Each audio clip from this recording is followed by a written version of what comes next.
Good afternoon, everybody. How'd this morning go? You guys enjoying the symposium? Good. All right, I'd like to welcome you to room 4. Our presentation today is to All Kings, the importance of trauma release and emotional intelligence. Looks like we're gonna have a packed room, so if you guys don't mind moving around and adjusting seats a little bit when you can, but other than that, gentlemen. All right. Hello, everybody. Good afternoon, everybody. Good afternoon. I know we just ate. We just, got a little itis, probably a little tired. Did you get coffee? Did you get tea? Everything you need? Awesome, because this is an opportunity for you to perk up a little bit. All right? Unlike most of the panels that you have seen so far, we're not dealing with numbers. We're dealing with the heart. Okay? We want to know more about you, and you get to know more about us in the process. My name is Javon. I am the community coordinator here for All Kings, and I personally want to thank each and every one of you for being a part of this. This is something that's different and unique. I know it's very, very different, right? And we ask you to be a part of this journey with us because we are coming here with our open hearts, and we are asking you to have an open mind. All right, so with me today, I have my two guys with me. My name is Raul Espinoza. I'm the executive director of All Kings. And I'm Andy, the Director of Advancement. Yeah.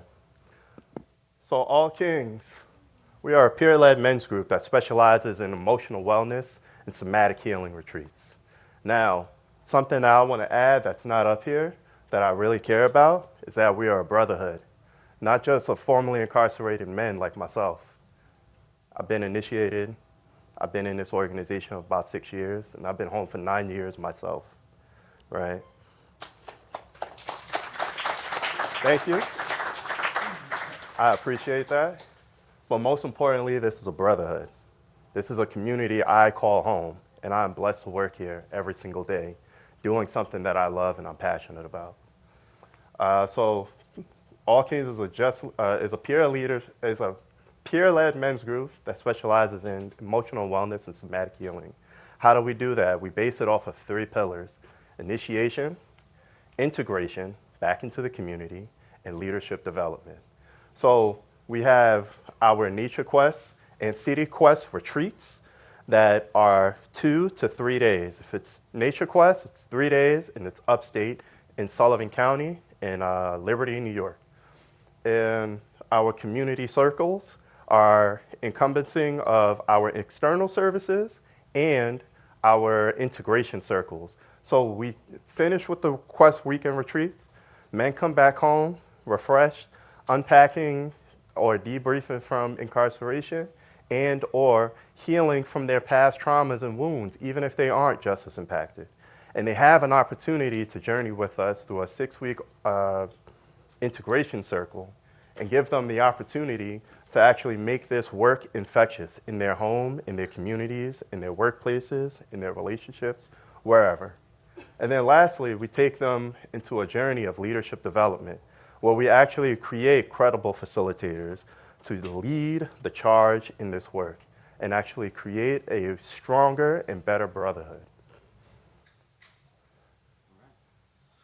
Yeah, so I'm Andy, and like in this moment, I'm feeling, I don't know, like a little nervous, and also just like this is, one next step in my journey from like a young incarcerated kid way back in Maine of all places to this organization that I like really proudly rep and lead with my two brothers here. Hey, can I stop you for a second? Yeah, man? sure, go ahead. Can we give this brother some love? That's very nice of y'all. This is our director of advancement. He has been a part of this organization from the very beginning and has really put in the hard work to show us these numbers and actually produce results. So thank you, Andy. Thank you. I appreciate that, Davon. Yeah, I really do. So I think like what I'm here to do is to tell the story of a new, unique organization that's going at a problem that we're all involved in from a different angle. And like, so there's a few numbers like up here. So 500 guys have gone, as we say, down the hill, the descent, in like in Swan Lake, New York, at our retreat space, and also in like some various YMCA's and locations where we've held quests in Harlem.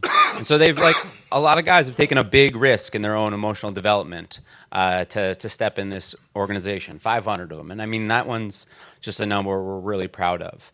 And we've done an assortment of different circles across the city. I think one of the things that's interesting about us and is like unique is it's not 100% justice involved guys. It's 70% justice involved guys, and that's really important to us. We're absolutely like laser focused on supporting all of our guys, and we also are laser focused on having a diverse group of guys with different experiences. So when somebody has a problem, they can hear it from a different perspective. When there's an incredible like back and forth between the guys who have and haven't done time, the deep wisdom of the formerly incarcerated community is imparted on our guys who haven't taken that hard walk, and the guys who haven't done the time have their own wisdom, their own capacity, and the organization really like is collaboratively supported through that mixture of people, not just one kind of dude. And yeah, There's something that I also want to name about this. When we're talking about serving our community and working with our men, right? We're also talking about redefining this idea of what it is to be a man in our world, right? Have you guys heard of the man up, toughen up, boys don't cry? You guys heard of that? Very common in our language, where we were trained to desensitize and ignore our emotional hemisphere to just survive, to move forward, to do what we got to do, right? It is what it is. And what we're doing is really redefining that by welcoming a multi-generational, multicultural group of men about what did you learn about the idea of who you think you are? And is that working? And how do we redefine that in a way that's holistic and collaborative towards new possibilities? I'll kick it back to Andy.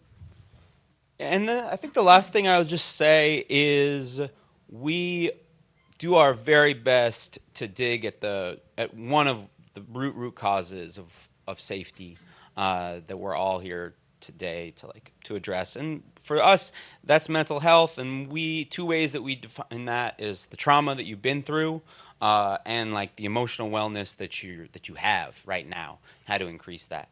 And we really deeply feel that everyone is storing some kind of trauma, and it's through the process of unpacking that together that we're understanding that and healing those wounds and increasing our emotional wellness. And we've had some great successes over the last 5 years. We had our moment on the Times, which is really important to us. And I think more importantly, though, is just a lot of deep partnerships, both with DCJS here, and then like with organizations. I saw someone with a Kavi sweatshirt over there. Exodus is an organization in Harlem that really gave us our start in a lot of ways, with Fortune, with CEO Works. We have a program inside of Rikers. And we found ourselves really a lot of our participants are guys who are staff inside the reentry space. So that's another group of people that like we really work with all the time. So yeah, that's a bit about us and where we're focused these days. And I'm gonna pass it back to you, bro. Great, thank you.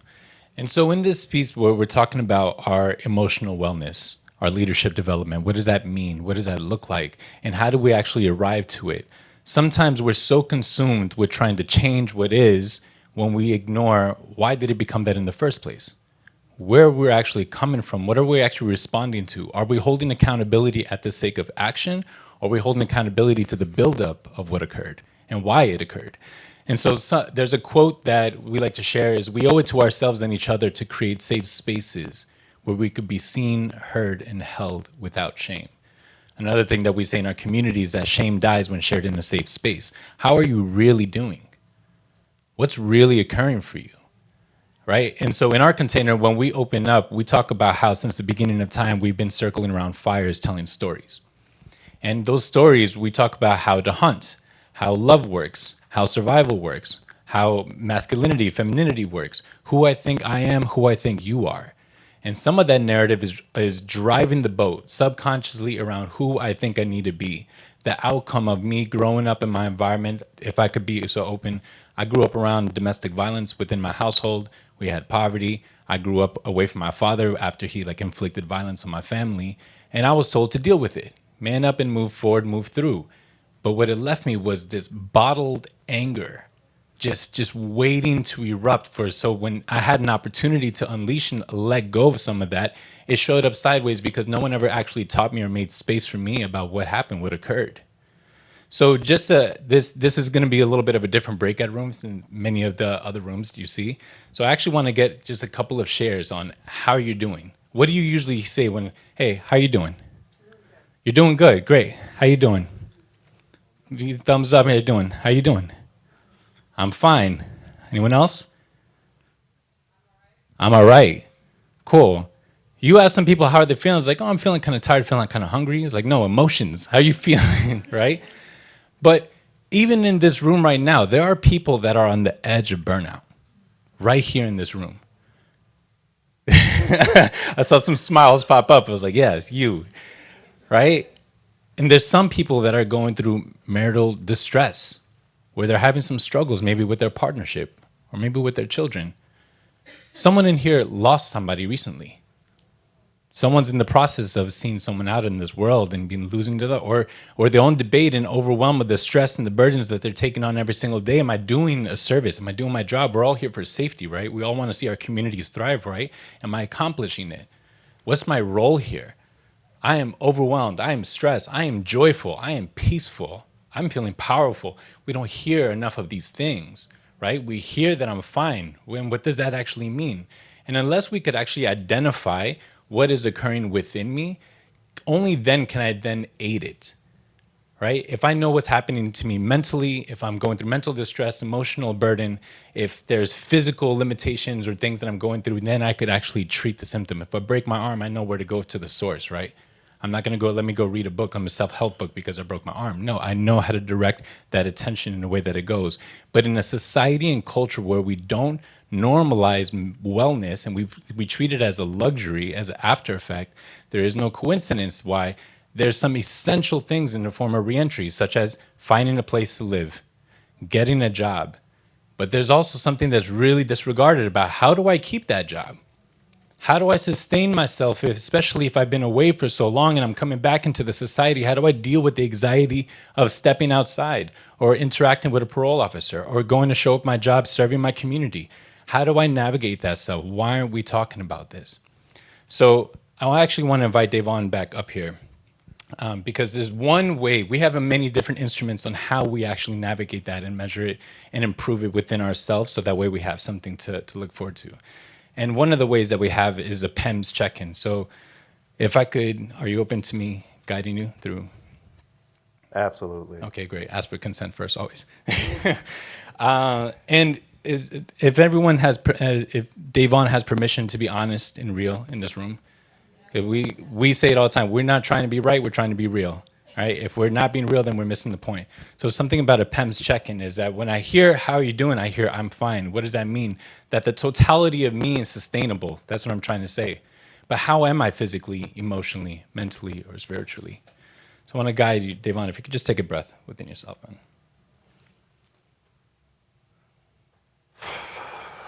All right, man, if you could just check in with your body, how are you physically doing right now? Just physical. My chest is tight, and my throat wants to close up because the spotlight is like completely on me right now. Yeah. And emotionally, how are you feeling emotionally? What are you feeling?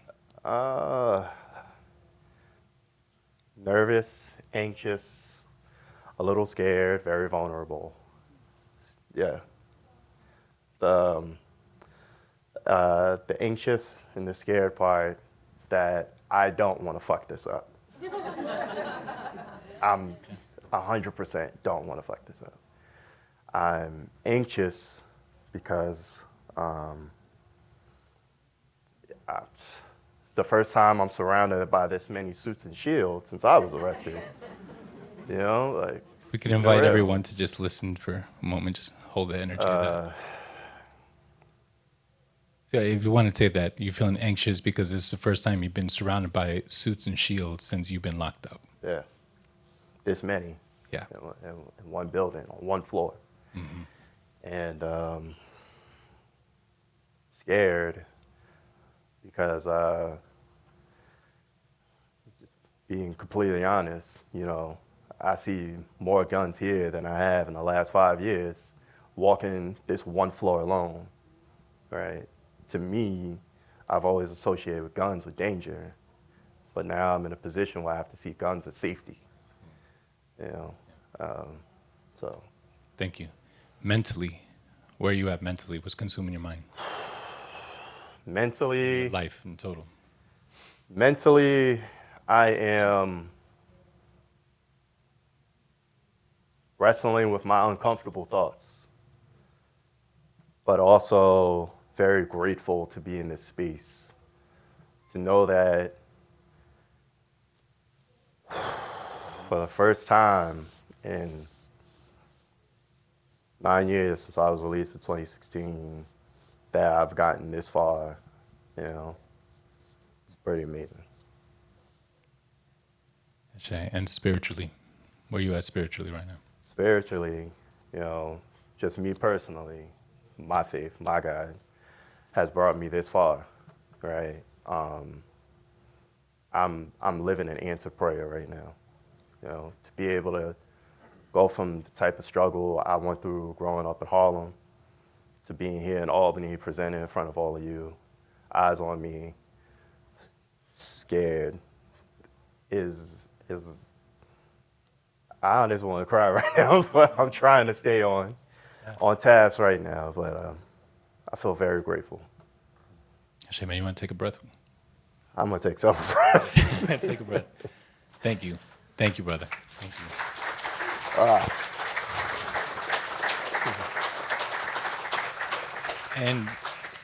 And this isn't performative. This is not about saying the right thing.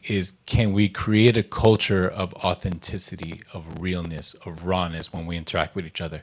Every time I interact with my All Kings guys, every meeting that we have, we do not start without checking in. Where are you at? Let's check in. My community is incapable of saying I'm fine because we know what we hold with amongst each other. Now, what happens when we normalize that out in the community? What happens when I know I could go to someone or some place when I'm dealing with this stress, when I'm going through anxiety or I'm trying to find some solutions or I'm going through this rupture and problem or my boss told me get back to work and you talk to me like that, I hear that's disrespect and I had 20 years of dealing with disrespect a certain way. What am I supposed to do right now? Where do we turn to for these answers, right? And so that's one of our instruments of why we do this work or why we check in, because first we start there and then from there we have a place that we could actually then move forward to. I want to kick it to Andy around the Can pen. I go back to the fire slide for a second? All right, so the first thing that you might notice, what we're doing here is we're modeling what we do. We're both talking about the theory behind it, and then we're modeling. Javon showing a little piece. So now we're gonna bring that participation to all of you. So the first thing, maybe you all heard this word like somatic get thrown around. So we're a lot in these spaces. So the first thing I'm going to do right now is we're going to just do a little bit of somatics together. So I invite folks to just put your feet on the floor and sit up straight, get where your body feels kind of balanced and you can feel most comfortable. And most comfortable and most strong, maybe. Most comfortable, most powerful. And now close your eyes and just follow my voice. And we're going to take a big, deep breath in on 3. 1, 2, 3, in. Hold it. And out. One more time. 1, 2, 3, in. Hold it. And out. Just try to hold that awareness on your breathing. And bring some attention to what you're hearing. A little bit of my voice, a little bit of the conference next to us, a little bit of the projector humming. And take one more deep breath in on 3. 1, 2, 3, in. And hold. And out. And when you're ready, and only when you're ready, you can slowly open your eyes and come back into the space. So in our world, in All Kings, we just did a drop-in together. That was a drop-in to get centered. And then the PEMS, which you can switch the slide, was a check-in. So we just did a drop-in and a check-in. And now we're going to ask y'all to do a check-in with each other. We're going to ask you to turn towards next to the person closest to you. Yeah, turn towards the person closest to you. Just let's start that out. Let's suss that out, you know. Sometimes there might be, you might have to look over your chair. All right, everybody ready? Everybody found their partner? Okay. One mic, one mic, one mic. Shh. Okay. So, thank you. And then, so we're going to ask you guys to take 3 minutes each and do the process that you saw modeled, that Javon did. And it's right here in front of you.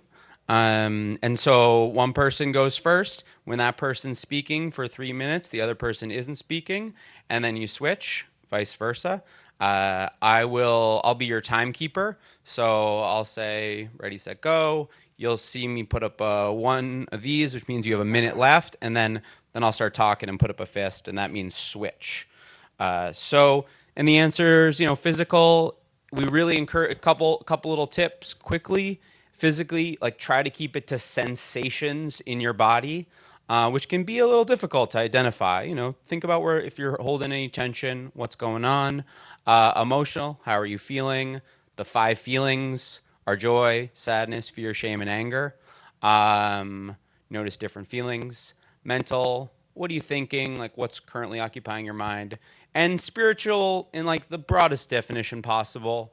What does your gut say? Where's your intuition? And if you're a person of faith, please share that too. All right, so I'm gonna pull up a little timer, and I just want to say that like for us at AK, like this is the, kind of the sincerest form of like collaboration and connection for us is for y'all to participate in this. Like honestly, like this is what we have to offer. Amongst many other things, but it's really meaningful to us. All right, everybody ready? Think you know what to say? All right, ready, set, begin.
The first person has 1 minute left. 1 minute left.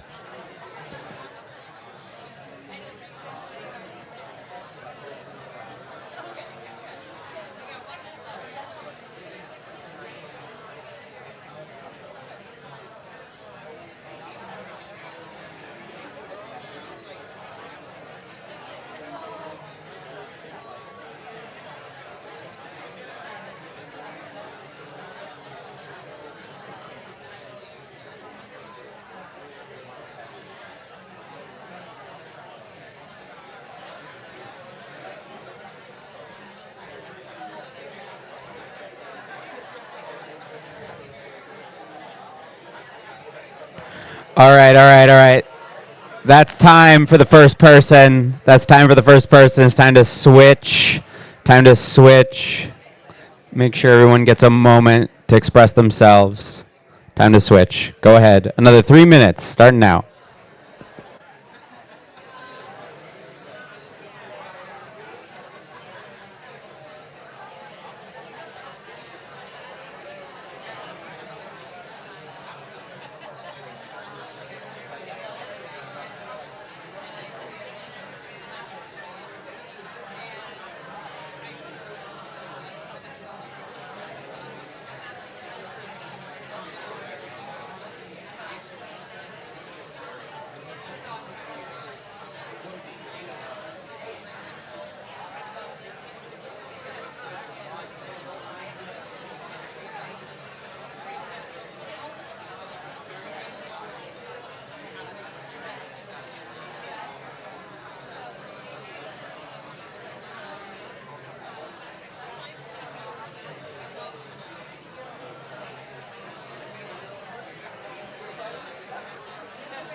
One minute left. 1 minute left.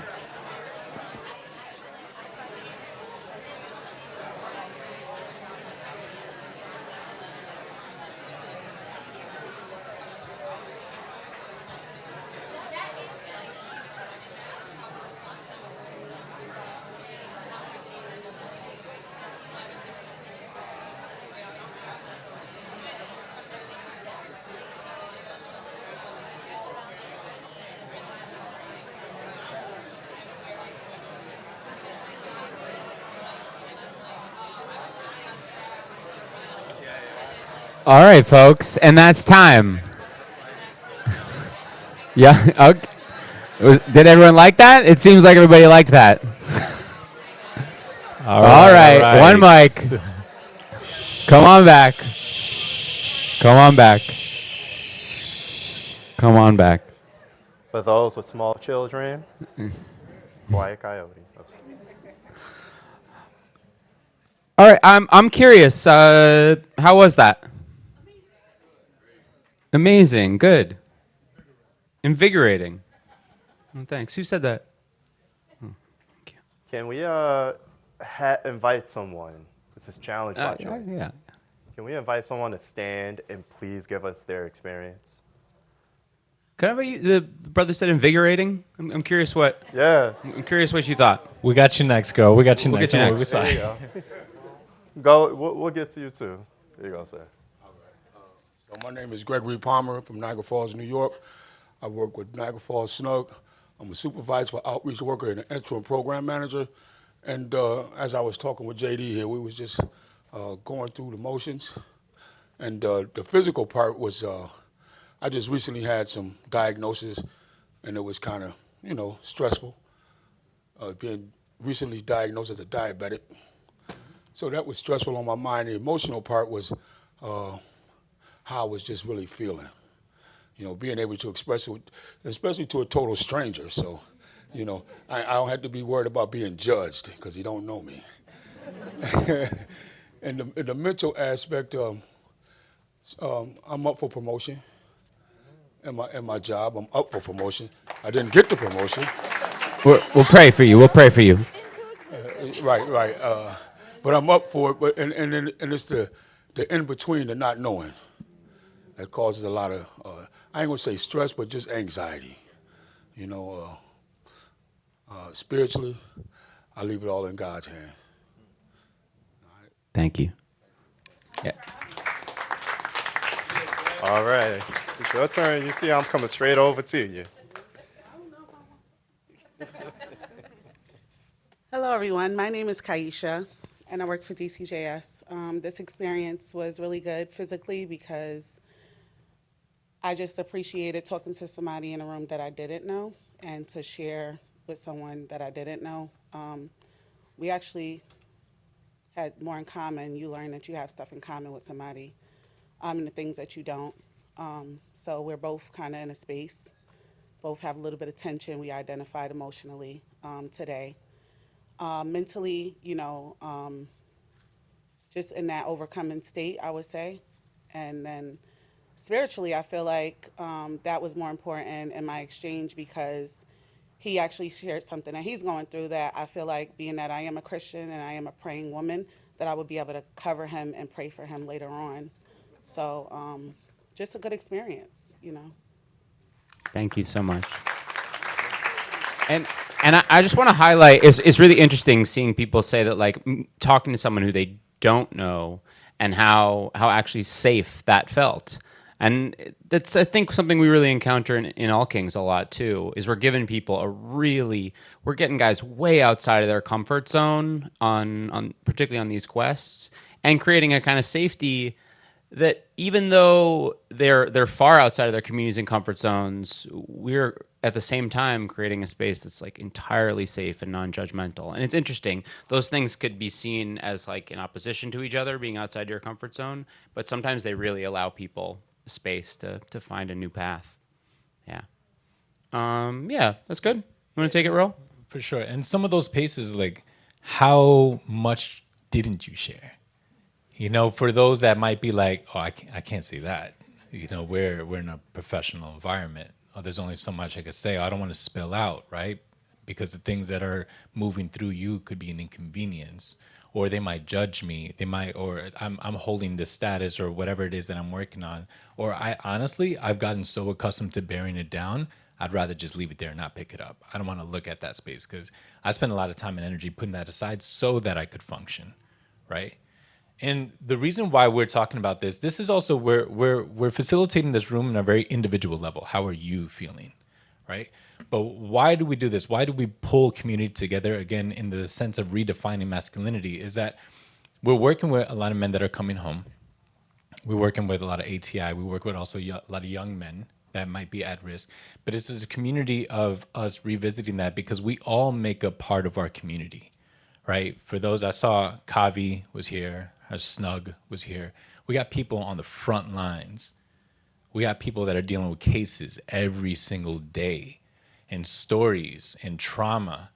But we don't normalize, or we don't have a lot of spaces, or maybe any places that we could go to actually visit those and unpack that, and understanding the effects, the psychological and emotional effects of the things that I'm carrying around every day. Why does that matter? Well, because when you go home, how much energy do you have for your family? Right? When you go to work, how much did you lack the ability or capacity to actually serve the clients or participants or anyone that's going to the community that you serve because you also are depleted, right? And I'm not even just talking on an organizational level. What about our community out in the streets? What are they dealing with constantly in the sense that this is the best way that I know how to survive? Overutilize my anger because my anger is my aggression and my aggression is power, and that's the way I survive. It's an instrument too easily used. Oh, I don't know what to deal with all the sadness, so I'm going to drink or I'm going to utilize something. I'm going to do something to cope with whatever I'm dealing with because we have a society that doesn't normalize keeping it real. And so the reason why we do that is because since we all make up part of our communities, we want to bring these instruments to everybody.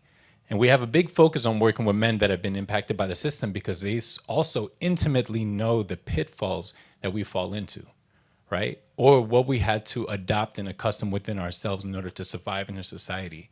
And we got a young brother, 20 years younger than me, that didn't have an interruption either.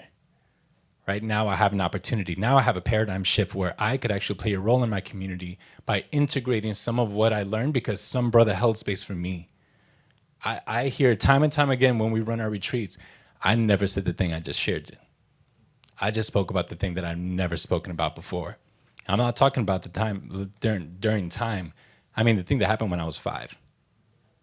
The thing that started this ripple effect on my behavior and how I responded to the world in the best way that I knew how, right? Because we talk about, yes, let's keep our streets safe. That means part of my language, but well, I'm not going to say when you F up, when you F up, we're going to step into now.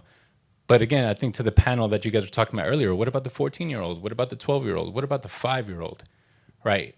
There's no program necessarily where they could come into, but we could create a space where there's active fathers, active present colleagues, active support and brothers in camaraderie, supporting each other for a new possibility rather than me just doing the best I can with what I learned when I was a kid. And so we need to emphasize the range of tools that we have around emotional wellness, mental wellness, leadership development, the presence that we hold, not necessarily just for the community that we serve, but your individual lives as well, your staff, the way that you guys relate, how you guys check in, and the instruments and tools that you have to listen and hear each other and create the safe space. So I don't have to carry some of what I'm carrying to put my best foot forward and create the world that we're all trying to create in here, right? We're all here for safety. It starts with us. It starts with our behaviors. It starts with our staff, and it trickles down into the community. So I'll pause there. All right, so I do want to ask a question, right? How many of y'all seen this slide and said, I know exactly who needs to go to this? Raise your hand. All right. It's like my husband. If you notice, once again, you saw these slides, you heard what we had to say, and you knew exactly who needs to come to this. Raise your hand again. Hi. Fellas, look how many women in the room are raising their hand. Right? This is who are affected. They want to help us, right? They see themselves with someone who is actually emotionally available, open, ready to talk about their feelings, really explore what it's like to build with them, whether it's community, family, relationship, whatever the case may be. Now, for the men in this room, be honest. Did you see yourself coming to an All Kings Quest weekend or being a part of All Kings yourself? Raise your hand. I will see you right after this. I'm signing all of you up, all right? The reason why I'm asking is because sometimes when I'm in this room, men raise their hands, and I usually ask, is that person you? If you're a service provider, a frontline worker, a violence interrupter, the first thing you want to do is give back to the community you cause harm to. By helping the youth, the next generation, that. But you never think of yourself being that person, being the healer. You are agency. You are capable of so much more. You don't need permission to heal. Everything that we do here in All Kings is based off of your own autonomy. There's no court mandate. I get referrals all the time from Parole. Shout out to Parole, New York City Parole. All right, thank y'all. But most of the time, I talk to them and I keep it real. I be like, bro, it don't sound like you're ready for this. I'm not gatekeeping it, but it's always available to you. During COVID, I went through a very dark time. I was going through a divorce. I was couch surfing for a little while. In the midst of COVID, I left All Kings. Why? Because I was a leader at one point, and I didn't want to show face and actually admit to myself that I hit rock bottom at one point. I was gone for 2 years. I came back, brothers welcomed me back with open arms, started staffing, started facilitating, put me back into my own role, something that I was most comfortable with. I got to heal from my anger, my pain, my shame, my pride, and be vulnerable enough to be radical with that with you all here today. And firmly sit here and say that doing staff development and support is probably one of the key things that I put out there. Why? Because I'm also a frontline worker. Not just for your participants, for you. I advocate to the man, because you are the ones we are looking for. I would love for every person in here to not only bring one of their participants, but bring themselves, bring another coworker. This is how we really build and develop. For staff development and support, we want to support your organization. What does it look like to actually provide an external service to you in your office?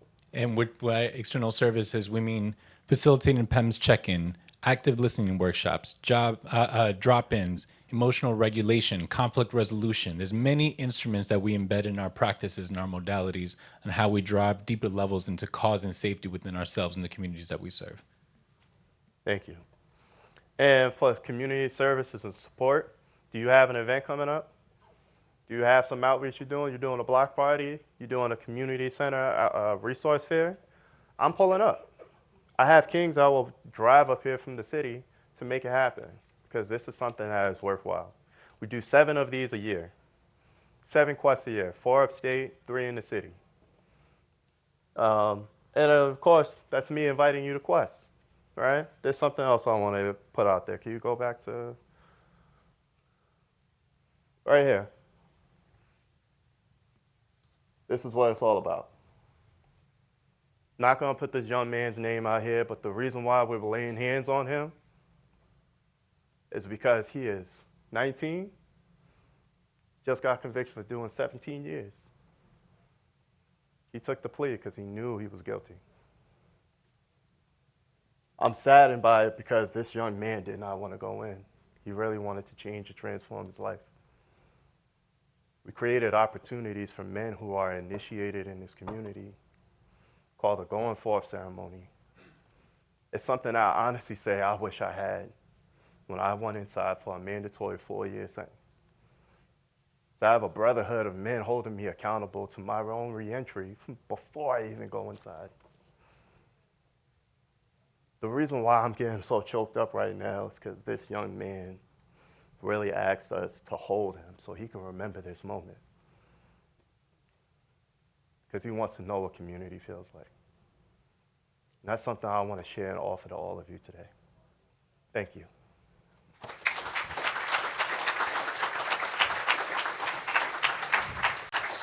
So we'll wrap with this.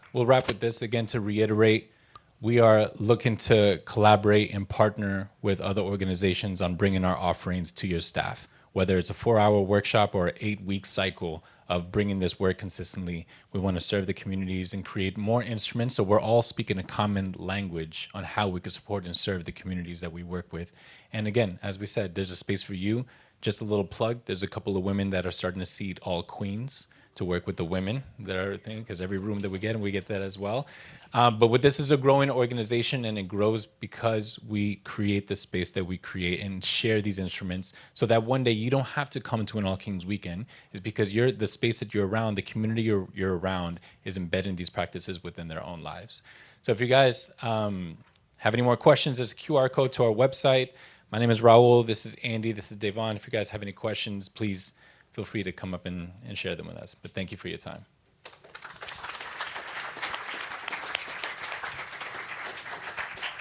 Yeah, we have some time, so if anyone has any questions, I can bring the mic to you.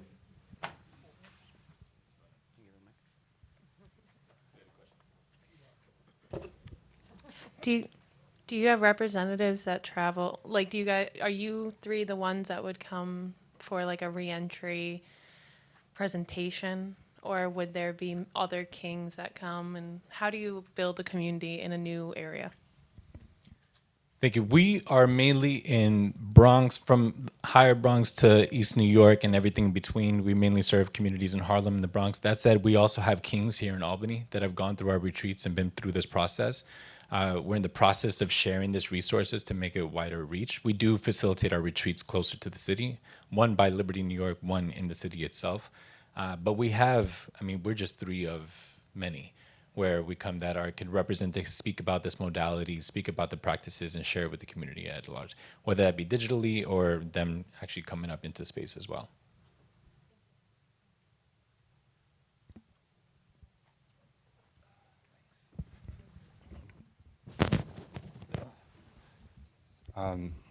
Is it afternoon? Yeah. Good afternoon, y'all. I just wanted to give a disclaimer. Sorry. If you do interact with this organization, they're probably gonna love them more than they love y'all, right? And I say that because, so I'm a Kavi, I'm the director for our School and Communities program. So Javon, who's not here, is a wonderful facilitator, and he's been supporting us with our MAP program, which is a program that's embedded in our, in our NITRA program. And essentially, Javon came in, he said hello, and everyone fell in love with him. And they never wanted him to leave. And we needed Javon to leave. I'm kidding. But essentially, Javon built a stronger relationship than we were able to do. But in his relationship with the community members that we were serving at the MAP sites, we were able to build a stronger relationship than we ever could alone, right? And so I say to you, if you are interested in, one, restoring the faith in your community members and working alongside your community members, your work with All Kings will move that work forward. If you are interested in your community members having a safe space they can go to without coming to you, All Kings can also support with that, right? And then lastly but not least, if you are really interested in working with an organization that is really motivated to make sure that you have all of the resources and support to make sure that your community members, your stakeholders, right, and the community all around, All Kings can also support you with that, right? And so I say thank you to All Kings for all the work that you guys have done.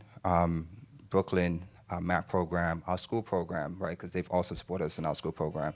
We really do appreciate all of the work that you guys have done, and everything that you've done. Like, if you go back to any of our students who've graduated from our CAVI programs, they will talk to you about these healing circles that they've been able to sit in and how impactful it's been for when they transferred over to colleges and then began their own healing circles in those spaces, right? So I say thank you, and I hope any and everyone who's interested in this work, please seek out the support. Thank you.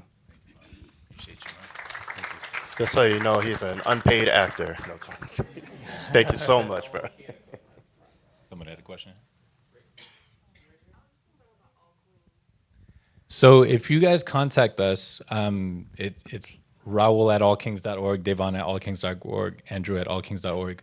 Again, if you scan the QR code, our contact information is there. They're just starting to seed. They're also their own organization. All Kings is a physical sponsor of All Queens, really sharing all of our instruments and modalities. And to work with women is its own distinct journey that we can't say this is what you should do, right? And so we have some women that are coming together to organize and create that movement to move forward. Now that we're working with youth, we're working with men, and we will soon ideally be working with women as well. Yeah, and if you have the card on the back of it, at the very bottom has Andy and myself's email on there. And also the school programs that he referenced were boys and girls. Yeah, so there's multi-gender environments. Hi, my name's Emily, and I'm a public librarian. It's a little weird to be in a room full of law enforcement when personally I do everything in my power to never call the police.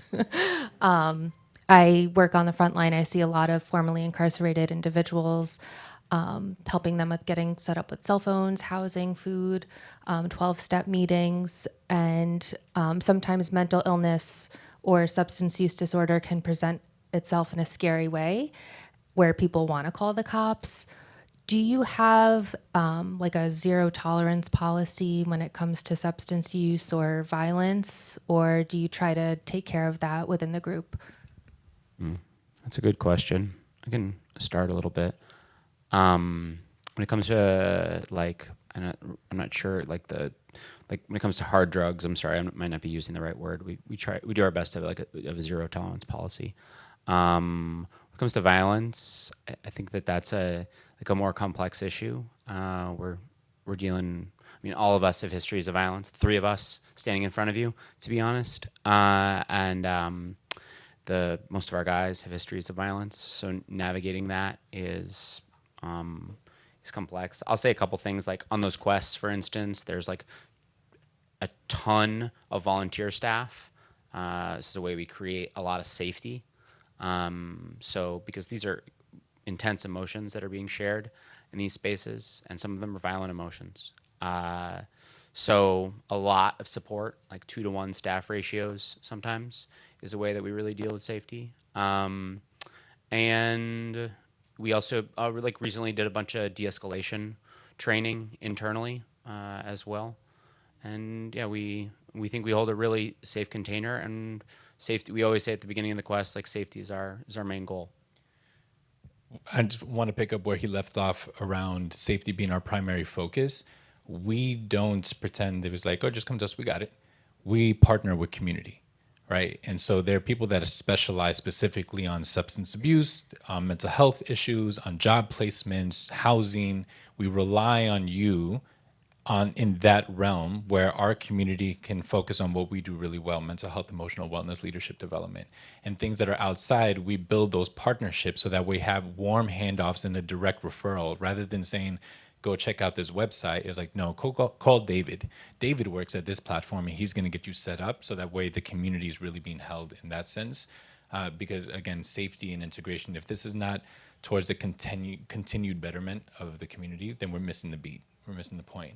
And rather than being individual with it, we need our allies that are in this room to share resources, talk together, so that way we could fully encapsulate support and what that actually looks like. Another quick thing I'd just say about violence is, like, if you think that anger is a root cause of violence, like, Nature Quest and a lot of our activities are a place where large groups of men can safely express, the only place that they can safely express anger maybe in their entire lives. And so that's a real particular thing that's going on in our retreats, is like a safe space to express anger. Good afternoon. My name is Henry Ocasio, and I work for Department of Correction in Rikers Island. I want to know, do you have a program you do for those who are incarcerated and those who have left the jail? Because we have such a population in Rikers Island, I believe it's going to help them. On my own personal self, I have an organization that is focused on helping the youths, those who are going through a lot, those at-risk youths, and those in colleges and high school. So if it's of interest with you, I can share more with you. Thank you. Absolutely. We just finished a 12-week cycle inside of Rikers Island in the Old Boy building. I forgot which building that is, but we sat down with a group of men for a 12-week cycle. Regardless if they were on lockdown, we still came back the next week because we want to remain consistent. And we actually gave them the opportunity to open up and share. I'll just share a small piece about that. I was also locked up in that same building, right, between Old Boy and the 6th building. That's where I was at. So for the first time for me, myself, to walk around with a volunteer ID card and walking into Rikers Island, because I never walked out, right? I never walked out of Rikers Island. To walk into Rikers Island, straight into Old Boy, and sit down past all these guards and gates meant the world to me. Because for the first time ever, I was able to scream, like, get that anxiety out. No consequences. No violence was done to me or done to someone else. And it felt so good. And for the men in there who saw me do that and realized they have that same power and autonomy, they wanted to do the same thing. So I implore you to connect with me because I would love to have more opportunities like that.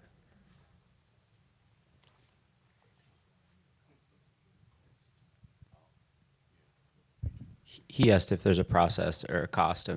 Definitely a Yeah. process, but no cost. Living- And some stipends provided to formerly incarcerated guys. But yeah, the program is free of cost. So for those who are looking to know, the process is we only have them fill out 3 forms, right? Outside of that, if they are justice impacted, they, at the end of the weekend, they receive $100 cash in hand for them. No gift card, no little debit card, cash. All right, and it's completely free. We do that because it's also like, hey guys who might have experienced a large level of trauma and mistrust, come out to join a bunch of guys where we're going to talk about our feelings in a way that you've never done that before.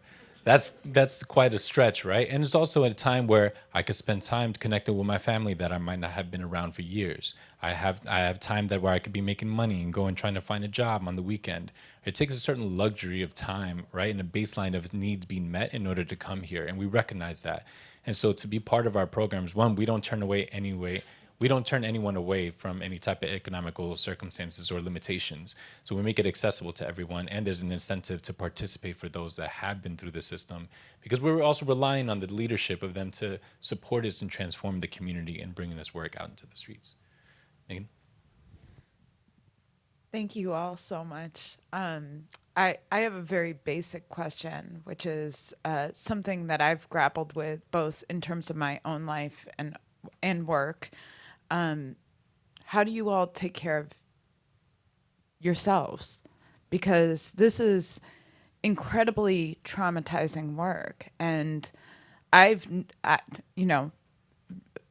long before I went to therapy, I realized that the trauma I experienced as a child really helped me do this work well.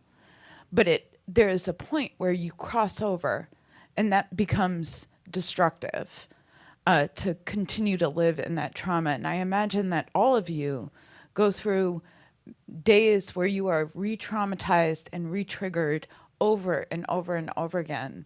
And so what are you doing to replenish yourselves? That's a really great question. And I'll say with this, when we talk about these stories, one, what do we do for ourselves? We all take up space in the circle. When we run a circle, there's not one person in the front of the room like we're doing right now. We don't do this on our Quest weekends. We all sit in one circle, we sit together, and we do our work together. And the way that we cause safety is I'm going to model it first. I'm going to go there first. I'm going to share intimately first. And I create permission for others to do the same. But this is also a very valid point, right? Because when does the abuse of the resurfaced trauma actually take place? Oftentimes it takes place in isolation, where I'm now dwelling in my mind and back in my victimization or the things that happen and the experience and the regret and the shame and the anger and the frustration and all that stuff, I spiral, right? And when we hold this in community in our containers and continued support, not just on our weekends, but our integration circles, our weekly circles, our deep work circles, our further training of Quest 2s, we do leadership development courses where I could continue unfolding my story. And one thing that we say is that we do our work until our poison becomes our medicine. Until the thing that I experienced, that I received hardship from, I could start processing and moving forward, identifying the gold that was birthed from that, because the reason I am and do what I do in this world is because also the experiences and the trauma that I've been through. And it took me to really bring that to the surface, to be in a relationship with in a way that I could say something extremely vulnerable, maybe subjectively here in this room, but to me, I understand where it's coming from. And now I could actually celebrate this as part of my testimony of who I am today and what I'm about. And it's a journey. It's a journey that becomes more and more available the longer I spend time in a safe container with the community to visit those pieces and be held, where I'm not just holding myself. I have stuff come up and I'm held in the community. Yes, ma'am. I think this is going to be our final question. Thank you, and thank you so much for the work that you guys are doing. You're definitely spiritually led in doing this work. I just wanted to know, is conflict resolution a central part of this? I would imagine, like, if you're out on like a quest experience and there's something comes up between two participants, how do you guys handle that? Or are you teaching conflict resolution skills? Yeah, so Yeah. there's this. Do you want to go ahead? Sure. Yeah, absolutely. And of course, you get 40 guys together on a camping trip. Say there's gonna be some conflict, and yeah, you really do need some support systems, and like we both have, like, Javon, who you heard about, really comes from a restorative justice background. So we have some conflict resolution tools that come from a real conflict resolution background, and then we have some of our own that are a little more of our flavor, that talk about like where your shadow is and taking responsibility for what your shadow is, and getting guys to really understand, their, like, what their weaknesses are, per se, in a conflict. And also to be honest, like, we're definitely learning, and there's always conflict internally in the community. It's part of it, and we hope that it's like a pathway for transformation, not for rejection or shame. Yeah. And when we mean that, it's also not necessarily conflict amongst each other. It's sometimes conflict within self. And so some of that process is, if I have conflict with Devon and there's something triggering me, there's also parts where I could identify what's really behind there. I have a trigger with disrespect, and the way he talked to me, I felt disrespected. But who am I really mad at about the disrespect? Is it Devon, or is it something that trails much further back? So this is multi-dimensional, and really having guys that have 10, 20, 30 years of experience in facilitation is really essential to carrying out this work in a safe way. That's what we do, and that's, if we could start today ingraining these tools in all of our workspaces, how far can we get as we move forward? That's all the time we have. Thank you all. so much. We'll be up here. Thank you.